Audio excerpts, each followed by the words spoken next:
Oi, boa tarde. Meu nome é Cauane e eu vou falar um pouco sobre o sistema cardíaco. Bom, o sistema cardíaco ele possui duas estruturas, o coração e os vasos sanguíneos. Esse sistema ele é responsável pelo transporte de sangue, de oxigênio e de nutrientes para o nosso corpo. A forma desse sistema pode ser representada como um cone, possui uma base, que é voltada para a direita, um ápice, que é anteriormente voltado para a esquerda, e faces, que podem ser esternocostais, pulmonar ou diafragmática. Bom, eu vou falar um pouco sobre as linhas imaginárias. A linha axilar posterior, linha axilar média e a linha axilar anterior. Linha ângulo escapular, linha escapular, linha paravertebral e linha vertebral. Linha médio-esternal, linha external, linha paraesternal e linha médio-clavicular. Vou falar um pouco sobre os métodos semiológicos. Dentre os métodos semiológicos, podemos citar 4. Dentre eles, a inspeção, a palpação, a percussão e a ausculta. Esses métodos semiológicos estão diretamente ligados com as posições para uma avaliação semiológica, ou seja, uma avaliação do paciente no todo. Bom, na semiologia cardiovascular, a gente tem 3 métodos propedêuticos, que é a inspeção, a palpação e a ausculta. Porém, a gente não utiliza da percussão. Antes da gente fazer qualquer exame, a gente precisa se apresentar para o paciente e falar para ele qual o exame que a gente vai realizar e claro, explicar os motivos desse exame. Já que é um exame muito específico de uma certa área, que é o exame cardíaco, né? Olá, tudo bem? Meu nome é Cauane, eu sou a enfermeira plantonista dessa unidade. Eu vi que você tem algumas queixas de dor torácica, eu tô percebendo também que você tá um pouco inchada. Eu vou fazer em você o exame sistólico. O paciente, ele tá com tórax Eu já pedi para esse paciente anteriormente tirar a blusa e ficar só de top, sutiã. Eu não consigo fazer esse exame com paciente com roupa, porque isso atrapalha a finalidade do exame. Eu olho aqui o tórax do paciente para ver se o tórax está assimétrico. Peço também que o paciente se deite para me ir em um olhar tangencial para ver se tá tudo ok.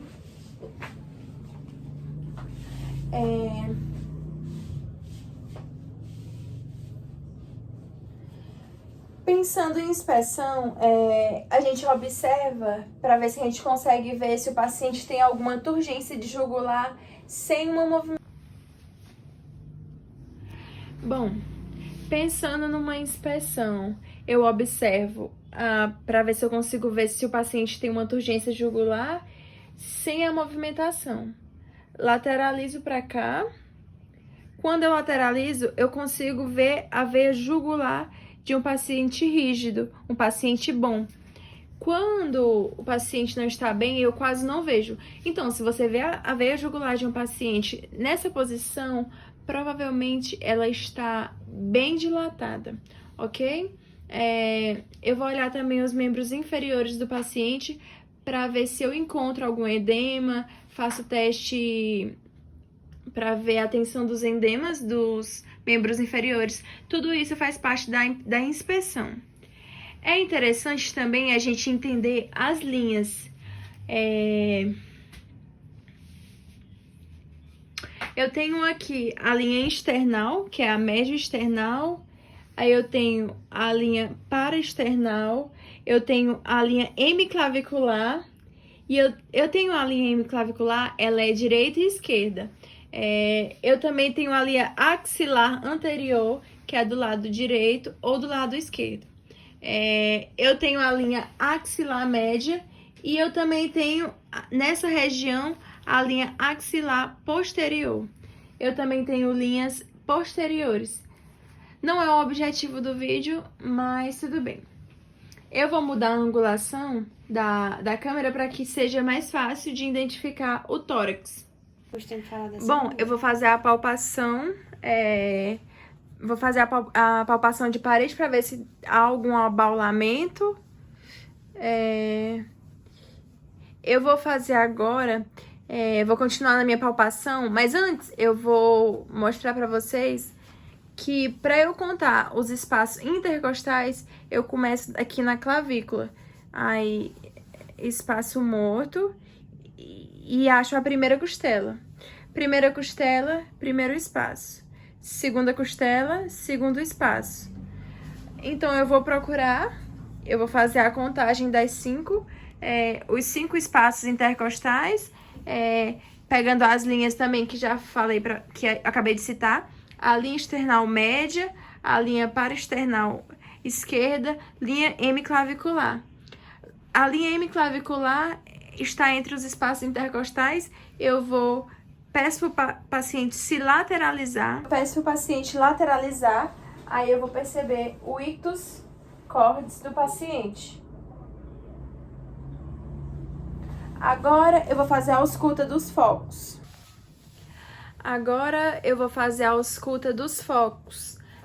Para me fazer a ausculta desses focos, eu preciso primeiro identificar onde ficam esses focos. Bom, eu tenho o foco aórtico, pulmonar, tricúspide mitral. Só que eu não posso me basear pela anatomia, eu preciso fazer a contagem. Então, o que eu vou fazer? Eu vou pegar a clavícula, o espaço morto, primeira costela, segunda costela, primeira costela, primeiro espaço, segundo... O segundo espaço é isso aqui tudo. Vem daqui até aqui. Só que o segundo espaço, onde está o foco aórtico, é para external do lado esquerdo. Então, é nessa região aqui. De frente, eu tenho o segundo espaço intercostal. Só que a gente não pode confiar, porque pode ser que esse paciente, o lado de lá seja diferente do lado de cá. Então, a gente precisa fazer a contagem. A clavícula, o espaço morto, primeira costela, segunda, aí, primeiro espaço, segunda costela. E assim eu chego no segundo espaço intercostal. Então, o foco aórtico de um lado, pulmonar de outro, eu continuo minha conta, chego no quinto espaço intercostal, external. Em algumas literaturas, eles recomendam o final do processo tifoide, ligeiramente, depende da literatura que a gente utiliza. Eu tenho também o quinto espaço intercostal, na linha hemiclavicular, o foco mitral, que eu vou fazer a ausculta. Sempre que eu for fazer a ausculta, eu faço o aquecimento do estetoscópio. Isso pode melhorar. É de extrema importância que a gente palpe todos os pulsos, porque a gente pode estar fazendo o diagnóstico de um paciente com uma condição grave. Por exemplo, uma dissecção aorta, uma estenose, uma cortação de aorta. O pulso pedioso, ele é exatamente nessa região aqui, nessa região dorsal do pé, onde a gente aproveita para ver a sincronia com o pulso radial, ver se estão cheios. É claro que tem o pulso do paciente que é diabético, que muitas vezes a gente não consegue palpar, que é um pulso ruim de palpar.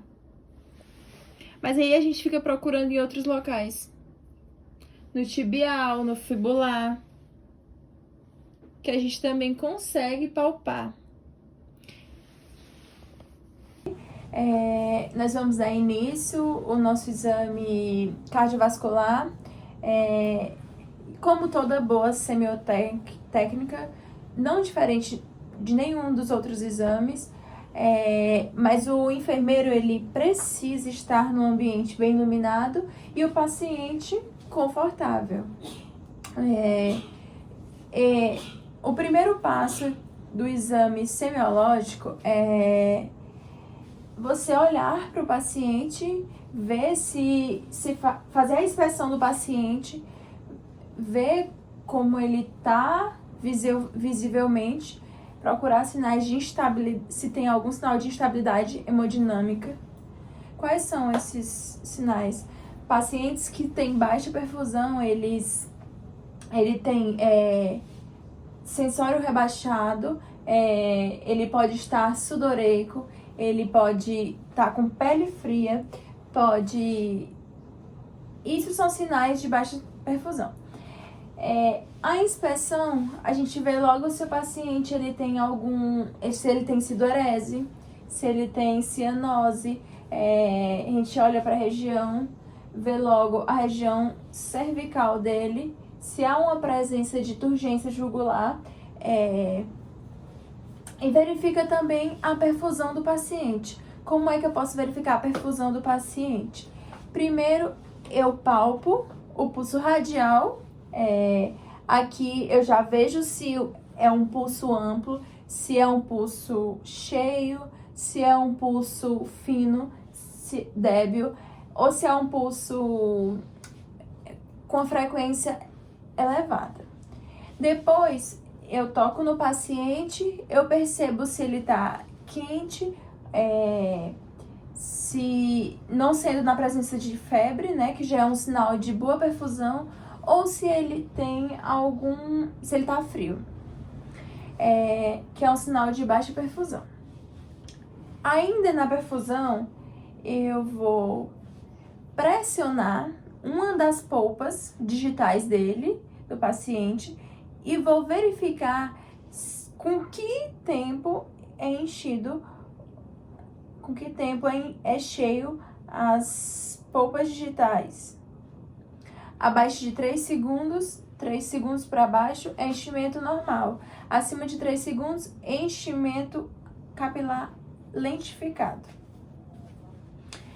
Bom, depois que a gente avalia o paciente, a perfusão do paciente, se há sinal de instabilidade, a gente vai para o próximo passo, que é exatamente ver a sincronia, a perfusão dos pulsos. Eu vou examinar o pulso do paciente, nunca com esse dedo, porque com esse dedo a gente pode se enganar com o nosso próprio pulso. Sempre com esses dois. Pode palpar com 1 ou 2 ou até mesmo 3 dedos. Vendo e observando o sincronismo, a amplitude, a intensidade e a frequência do pulso. Já nos 2 pulsos radiais. O paciente ele pode ter assimetria de pulso, um pulso está mais intensificado do que o outro, e se o paciente tem uma coartação de aorta, que é o estreitamento da aorta, também há assimetria dos pulsos. Então, sempre de fundamental importância é a gente palpar os 2 pulsos, e ver se estão cheios e sincrônicos. Aqui a gente já avalia a frequência, a gente também tem o pulso braquial, que a gente também deve verificar, palpar. Deve procurar sentir os 2 pulsos do paciente. E também o pulso da região carotídea. O pulso da região carotídea. Quais são os pulsos que a gente deve palpar? Todos os pulsos. Inclusive os 2 pulsos carotídeos nunca devem ser palpados simultaneamente, principalmente quando o paciente for idoso. Porque o paciente pode ter uma estenose carotídea, e você pode estar forçando uma estenose, piorando a estenose, deixando de fluxo para a região cerebral. E o paciente acaba tendo um AVC na nossa frente. E também pode convulsionar. Então, 1 de cada vez.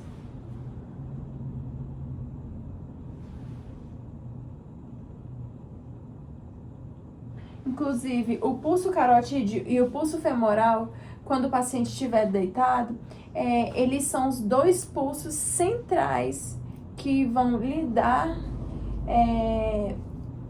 quando a gente está diante de uma parada cardiorrespiratória. São os dois pulsos que a gente vai investigar, o carotídeo e o femoral.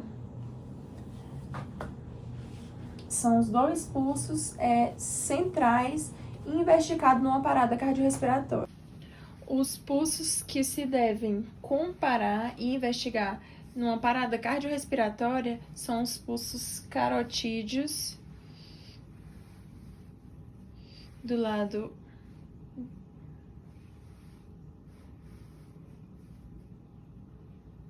na linha da tireoide, a gente palpa aqui. E o outro pulso que a gente pode investigar é o pulso femoral. São os dois pulsos centrais que devem ser investigados numa parada cardiorrespiratória. Com relação à inspeção, o paciente ele tem que estar deitado, com um ângulo de 45 graus, não mais e nem menos, para que a gente tenha uma visualização, para que a gente veja também se na região cervical há uma presença de pressão venosa aumentada. O que é isso? Uma conturgência jugular.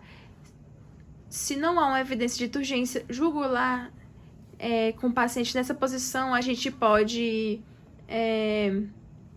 fazer o uso de um outro tipo de técnica, que seria exatamente o fluxo hepato-jugular ou abdômen jugular, onde a gente pressiona a região epigástrica ou hipocôndrio direito do paciente. O paciente com a cabeça fletida para o lado esquerdo, confortavelmente, a gente vai observar se há realmente uma turgência jugular sustentável, acima de 3 centímetros de sua posição basal. Então, a gente pressiona.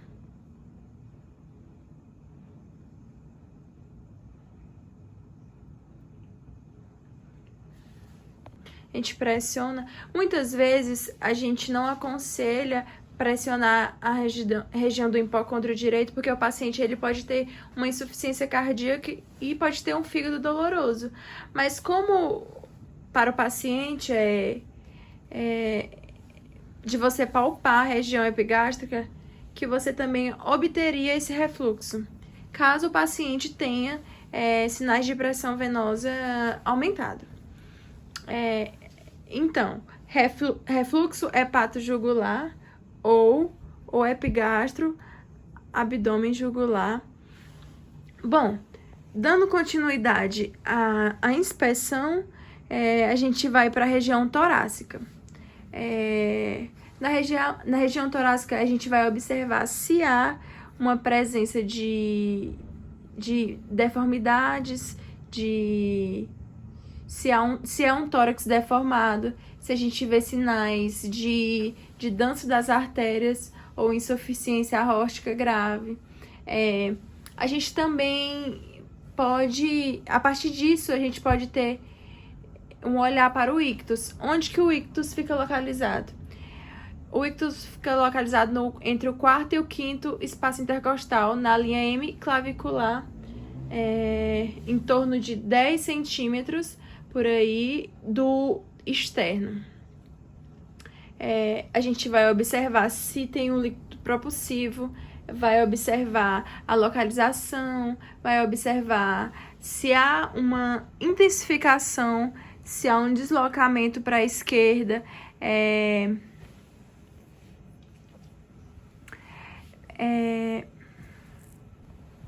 ou o ictus mais para a região do externo, um coração anteriorizado que nos fala a favor de um coração direito grande, um ventrículo direito grande.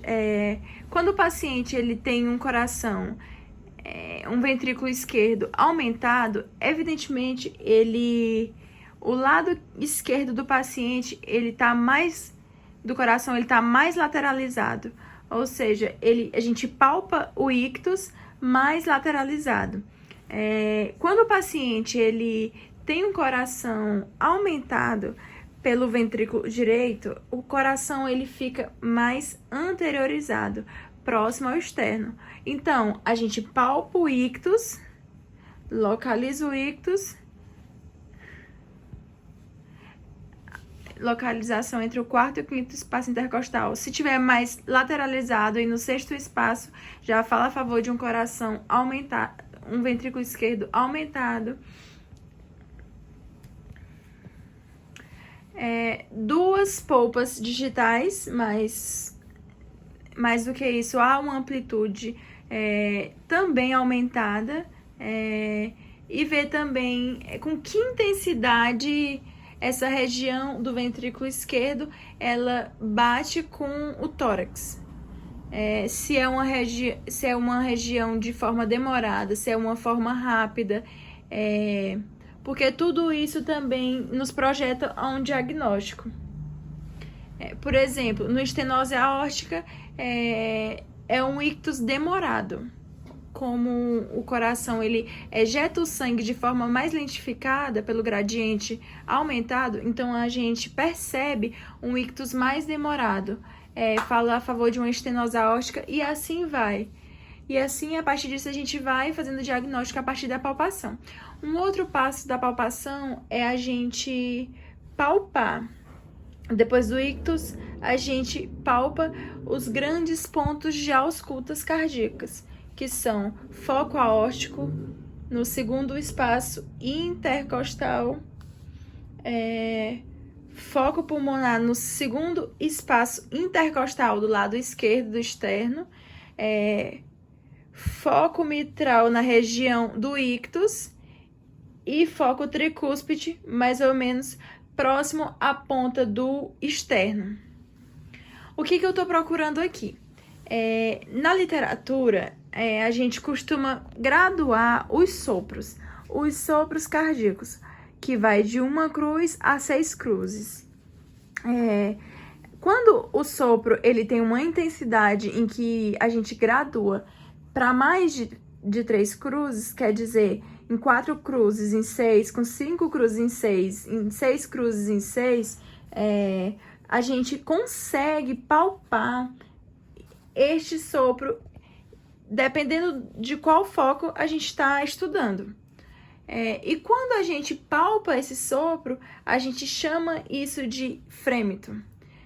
O frêmito é nada mais, nada menos que a palpação do sopro que tem uma intensificação acima de 3 cruzes, graduando de 1 cruz a 6 cruzes. Repetindo, palpa, foco mitral, frêmito, palpa, foco, procura, frêmito, foco aórtico, procura, frêmito e foco pulmonar. Evidentemente, se tiver fístulas, que não é tão comum, mas pode acontecer entre alguma fístula, a gente pode palpar os frêmitos. A fístula, por exemplo, artéria venosa, para fazer uma hemodiálise, a gente palpa o sopro, ali é um frêmito. Então, você quer saber como que é um frêmito? Palpa uma fístula. Outro pulso que a gente pode citar também, outra forma, quando a gente palpa o pulso do paciente, que a gente consegue palpar no primeiro momento, com muita intensidade. Já no outro ciclo ele vem com a intensidade menor, isso se chama de pulso alternante. Uma intensidade forte, uma intensidade fraca, uma intensidade forte, uma intensidade fraca, uma intensidade forte, uma intensidade fraca, tanto pela palpação quanto pela ausculta. Esse pulso, ele nos fala a favor de disfunção ventricular. Pulso alternante. intensidade forte, intensidade fraca, intensidade forte, intensidade fraca. Ainda sobre o pulso, nesse caso agora venoso, o pulso paradoxal. O pulso paradoxal a gente consegue perceber na aferição da pressão arterial. Quando o paciente ele inspira, é fisiológico que a sístole ela caia. Mas do pulso paradoxal, essa redução da sístole é mais intensificada e vai mais que 15 milímetros de mercúrio. Consegue-se observar se o paciente ele tem turgência jugular, que é esse sinal na região cervical. Como é que isso se dá? O paciente ele inspira. O que acontece na expiração? A pressão torácica ela é negativa. O que vai acontecer? O sangue ele vai entrar para o coração e vai acontecer um colabamento das veias jugulares. E assim é o fisiológico, o normal, o que deve acontecer. O que é o pulso paradoxal? O paciente ele inspira, se ele está diante de uma pericardite constrictiva, e em vez do pulso ele colabar, ele vai ficar túrgido. Por quê? Porque a obstrução do sangue para entrar na cavidade direita. Ou então por uma pericardite constrictiva, ou pelo tamponamento cardíaco, ou pela uma cardiopatia restritiva. Então, gente, esse é sinal do pulso paradoxal. Quer dizer, paciente inspira, normal, colabar das veias jugulares. Sinal paradoxal, em vez de colabar, ele vai turgir. Vai haver uma turgência dos pulsos jugulares. E ainda sobre o ritmo do pulso, como que se faz uma avaliação do ritmo? Ver a regularidade através da palpação. A gente vai fazer a palpação aqui, mas uma outra forma da gente ver se está regular ou não é colocar o estetoscópio no ictus cardíaco também e também palpar radial e o ictus. E é mais fácil também você palpar o carotídeo. Por quê? Por conta da proximidade com o ictus cardíaco. Então, a gente faz o exame da sincronia do pulso da bulha, a primeira bulha cardíaca, com a palpação do pulso carotídeo. Se tiver irregular, a gente vai ver uma desconexão entre os dois, uma falta de sincronia entre os dois pulsos. Isso a gente encontra, por exemplo, na fibrilação atrial, que é a arritmia mais comum que a gente pode observar, que é uma irregularidade nos pulsos, onde a gente consegue auscultar no ictus as bulhas, mas às vezes a batida ela é fraca e não consegue jogar o sangue para o sistema e assim não consegue palpar nos pulsos a contração do ventrículo esquerdo. A última parte da semiotécnica, a gente vai auscultar a semiologia cardiovascular, onde a gente vai utilizar o estetoscópio, a gente vai utilizar deles exatamente para auscultar os sons dos grandes focos. Nos grandes focos, que são foco mitral, que coincide com a região do ictus, entre o quarto e o quinto espaço intercostal, o foco tricúspide, que fica na região esquerda, anteriorizada, já perto do apêndice estifoide, que a gente vai estudar também, a válvula tricúspide, o foco aórtico acessório, que fica na região esquerda, na linha média entre o foco aórtico e o foco mitral. Aqui a gente estuda também a região de radiação da válvula aórtica, que o foco aórtico também, que é o foco de base, que fica no segundo espaço intercostal do lado direito do externo, e o foco pulmonar, que fica no segundo espaço intercostal do lado esquerdo do externo. A gente vai escutar dois grandes sons fisiológicos. São eles o coração, que tem um ciclo cardíaco que tem dois grandes momentos. O primeiro momento, que é da contração e ventricular, que a gente chama de sístole, e o segundo momento, que é do relaxamento, que é a diástole.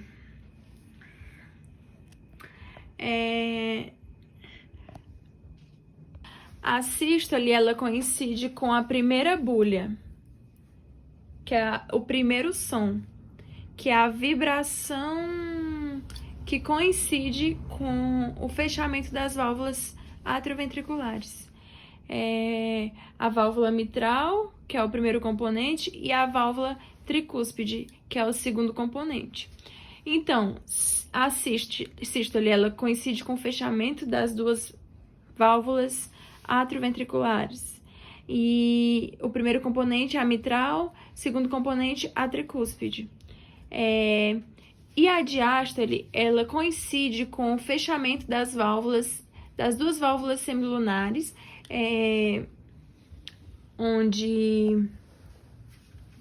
onde são as válvulas aórticas e a válvula tricúspide e a válvula pulmonar. A primeira bulha que a gente pode falar, ela coincide com o pulso.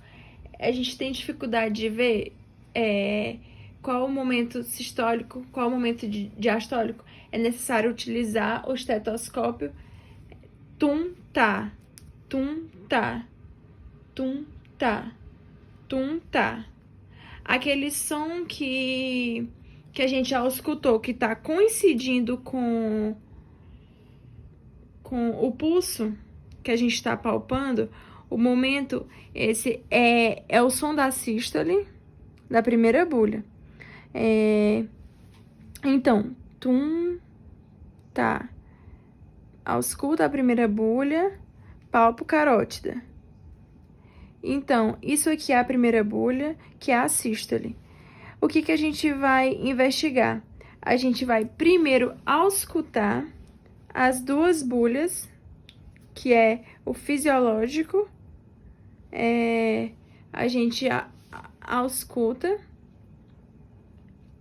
Daí, depois de auscultar, aqui a gente pressiona levemente o estetoscópio contra o tórax, de forma que dê para ficar um total contato com o tórax, mas sem forçar. Isso aqui, ela tem função de campânula.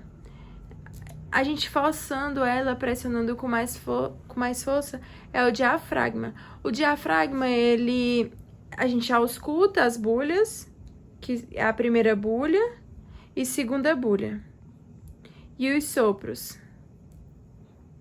E quando a gente escuta com a campânula, a gente consegue escutar os sons que podem ser patológicos, que é a terceira bulha e a quarta bulha. O que é a terceira bulha e a quarta bulha? Bom, a terceira bulha, ela é aquela bulha que acontece no final da diástole, exatamente o sangue, que ele vai sair da válvula mitral ou tricúspide para o ventrículo esquerdo de forma súbita, em grande quantidade, no momento da diástole. E a quarta bulha, ela é um sinal de uma contratilidade atrial vigorosa, que fica na pré-sístole, ou seja, fica onde o átrio mais vai se contrair. A maior participação do enchimento ventricular é com o átrio mais se contraindo. Principalmente quando o paciente tem um ventrículo duro, fibrótico, quando ele está infartando, eu posso ter uma quarta brulha, que é onde o átrio mais trabalha. O som de terceira bulha, tum, tatá, tum, tatá. Som de quarta bulha, trum, trá, trum, trá. Som normal, tum, tá, tum, tá. O que pode acontecer? Muitas vezes a gente pode ter um desdobramento de segunda bulha. É fisiológico. Trum, trá, trum, trá, trum, trá. O que isso fala? Como o ventrículo esquerdo ele é um ventrículo de maior contratividade, a válvula aórtica ela vai fechar um pouco mais rápido que a pulmonar. Então fica trum, trá, trum, trá. Então, quando tem o ventrículo direito muito aumentado, é porque a gente chama de desdobramento fixo de segunda bulha. Trum, trá, trum, tá. Como que a gente faz para descobrir isso? A gente pede para o paciente inspirar e segurar. Se persistir ou aumentar o som do desdobramento, a gente chama de desdobramento fixo de segunda bulha, que fala a favor da sobrecarga de câmara direita. Recapitulando, foco mitral, trum, trá. Então vamos lá, recapitulando. O foco mitral é trum, trá, tum, tá. Foco tricúspide. Tu vai botar o som, né?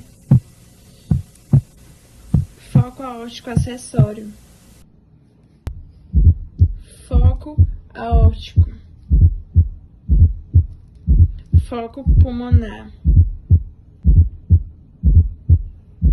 E ainda eu posso também estudar a aorta, eu posso auscultar as duas carótidas. O que eu posso pegar? Sopros com estenose aórtica, importante. Eu posso também auscultar os sopros, que quando é uma estenose subvalvar, eu não ausculto sopro nas carótidas.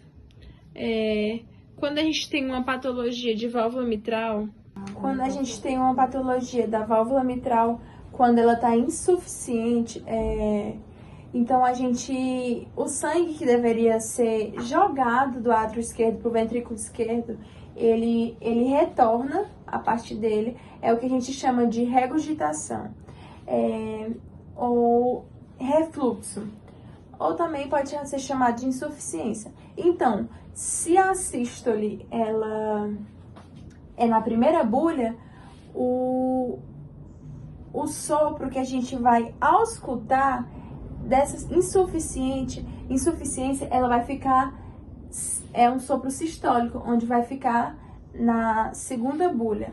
Sopro sistólico em foco mitral, eu tenho algo que eu possa falar que é uma insuficiência mitral. Eu posso estar diante de uma insuficiência mitral.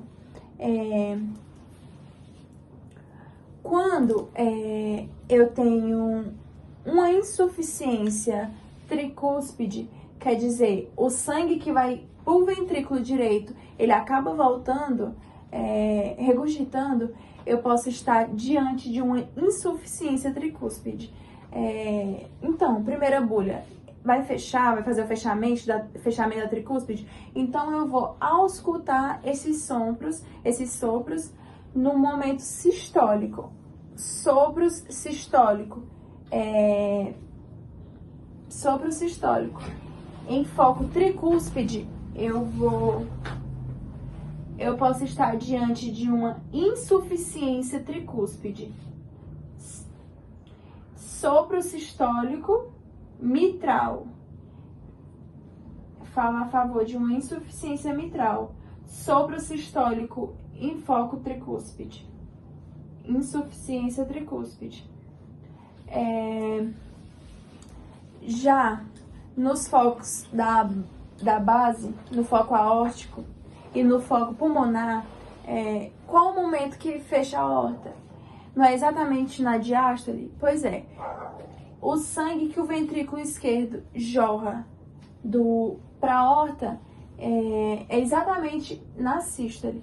E quando ela fecha, ela faz a diástole. Então, uma válvula aórtica insuficiente ou uma válvula pulmonar insuficiente, ela causa um retorno do sangue para o ventrículo esquerdo.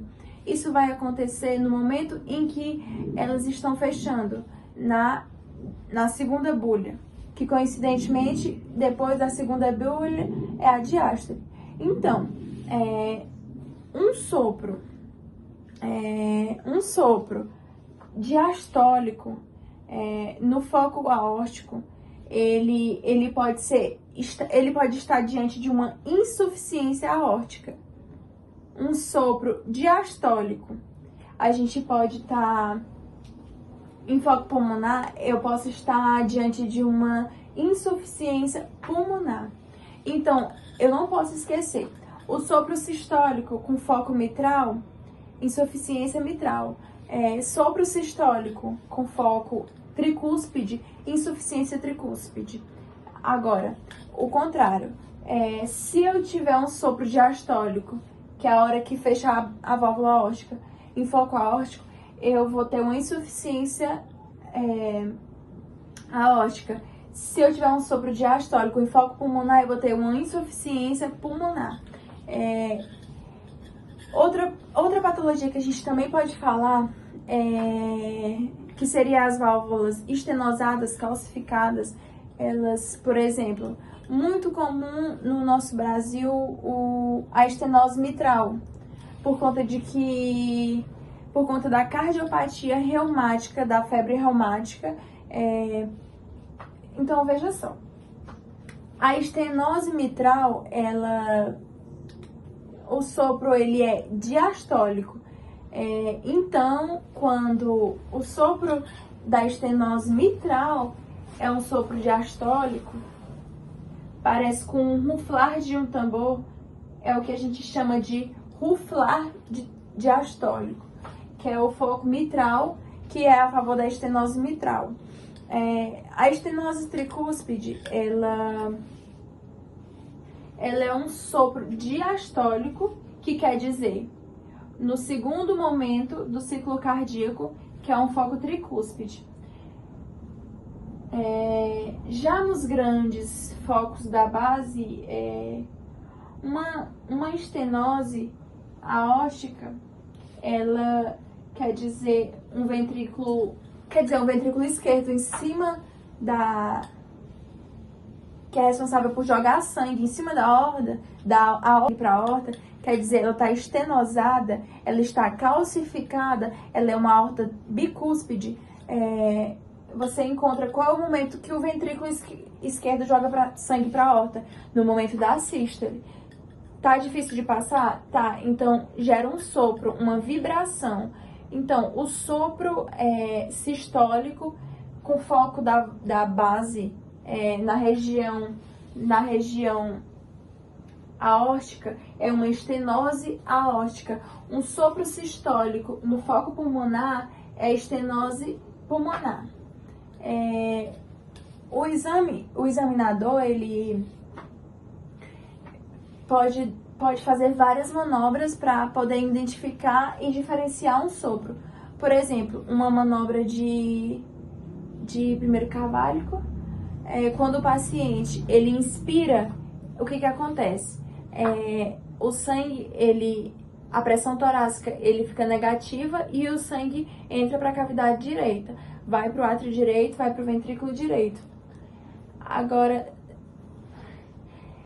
nada mais, nada menos que o paciente inspirar. Quando ele inspira, se o sopro é de origem cardíaca direita, ele vai aumentar, e essa é a manobra que chamam de Ribeiro-Carvalho, que é a sustentação da inspiração, onde a gente coloca o estetoscópio no foco tricúspide. Outra forma também da gente auscultar melhor um sopro nos focos da base é o paciente sentar. Então, às vezes a gente pode achar que é um infarto, mas se for um paciente jovem, existem a história clínica, que é de fundamental importância. Normalmente, o paciente que ele tem uma pericardite, ele pode ter uma história de uma virose, pode ser um paciente com insuficiência renal crônica, com um derrame pericárdico importante, enfim. Mas tem um sinal que é patognomônico, que é da pericardite. Qual é esse sinal? É o atrito pericárdico. A gente ausculta o atrito pericárdico, sinal patognomônico de pericardite.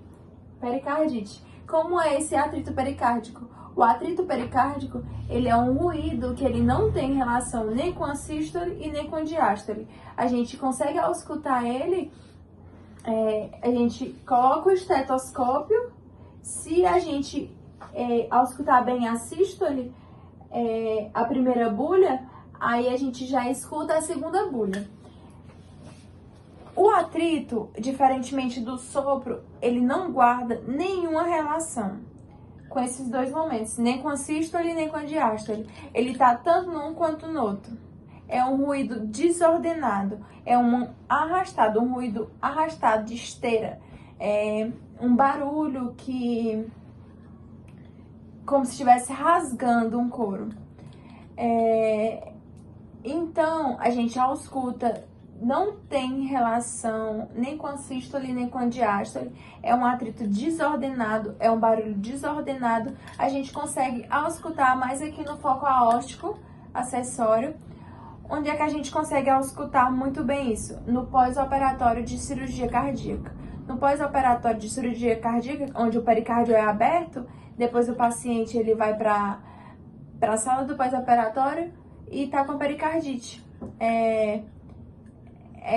De 100% a gente auscultar um atrito pericárdico no pós-operatório. É importante que a gente compreenda a anatomia e a função geral de cada porção. O coração ele é formado por duas bombas distintas. O coração direito, que ele participa da chamada pequena circulação, onde ele recebe sangue pouco oxigenado do corpo, pelas vias cavas superiores e inferiores. Ele bombeia para ser oxigenado nos pulmões, através dos troncos e das artérias pulmonares. E o coração esquerdo, que participa da grande circulação, que ele recebe sangue oxigenado dos pulmões e bombeia esse sangue para a artéria aorta, onde ela é distribuída para todo o corpo. Cada um desses corações ele é formado por duas câmaras, os átrios na porção superior, que funciona como bomba acessória, e os ventrículos, que ficam na porção inferior. As válvulas atrioventriculares, elas separam os átrios dos ventrículos, e as válvulas aórticas pulmonares separam os ventrículos da artéria aorta e da artéria pulmonar. Agora que a gente já entendeu a anatomia geral do coração, a gente vai abordar o ciclo cardíaco. Bom, o ciclo cardíaco ele é definido como o conjunto de eventos cardíacos que ocorrem dentro de um início de um batimento e o próximo. O ciclo cardíaco é composto pela fase de diástole, que consiste no período de relaxamento e enchimento sanguíneo, e da sístole, que consiste no efeito de contração e esvaziamento do coração. A fase de diástole, ou seja, de relaxamento e enchimento do coração, inicia-se no relaxamento dos ventrículos, o que diminui a pressão. Essa diferença de pressão entre os átrios e os ventrículos, eles forçam a abertura da válvula atrioventricular e permite o início do enchimento ventricular. Cerca de 80% do enchimento ele ocorre de uma forma contínua das veias para os átrios.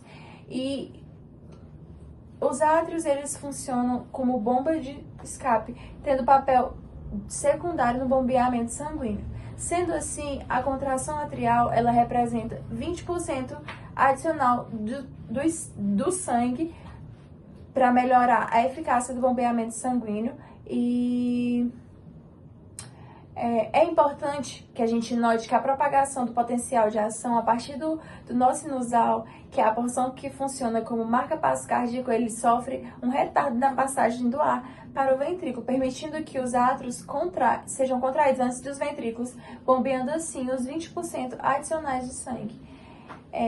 Já a fase de sístole, ou seja, de contração e esvaziamento do coração, ela inicia-se no período de contração isovolumétrico, que ocorre imediatamente após o início da contração ventricular, onde a pressão ventricular aumenta rapidamente, fazendo com que as válvulas atrioventriculares se fechem, continuando a aumentar a ser suficiente para empurrar e abrir as válvulas aórticas e pulmonares, contraindo as artérias aorta e pulmonar.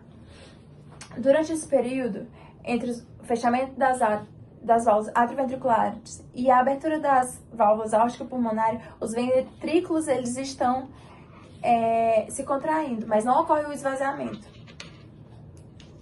Esse período é seguido pelo período de ejeção, onde a abertura da válvula aórtica pulmonar ela permite a ejeção do sangue para as artérias. Por último, ocorre o período de relaxamento isovolumétrico, onde o relaxamento intraventricular ocorre de forma repentina logo após o final da sístole, diminuindo a pressão ventricular e assim fechando as válvulas aorta e pulmonar, em decorrência de um enchimento sanguíneo durante a sístole ventricular. Os ventrículos eles seguem relaxando sem a participação. Durante esse período entre o fechamento das válvulas aórticas e pulmonares e a abertura das válvulas atrioventriculares, os ventrículos eles estão em relaxamento, mas não ocorre o enchimento. Após a abertura das válvulas atrioventriculares, reinicia o enchimento ventricular, iniciando assim um novo ciclo cardíaco. Bom, vou falar um pouco sobre os sopros cardíacos. Os sopros cardíacos, eles correspondem a um conjunto de vibrações de duração bem mais prolongada que o normal. Eles surgem quando o sangue ele modifica o padrão liminar dele e torna-se mais turbulento. Essa turbulência ela pode ocorrer como resultado de um aumento da velocidade, desproporcional da velocidade do fluxo sanguíneo. Esse aumento ele está relativamente ligado com as dimensões das estruturas básicas na qual o fluxo sanguíneo ele se movimenta.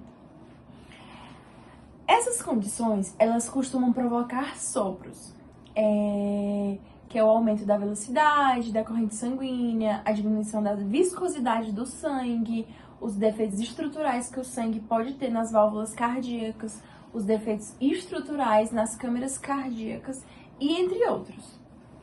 Bom, para identificar esses sopros cardíacos, é necessário considerar o local no qual são detectados e a relação que ele tem com a sístole e a diástole e a intensidade do fluxo sanguíneo.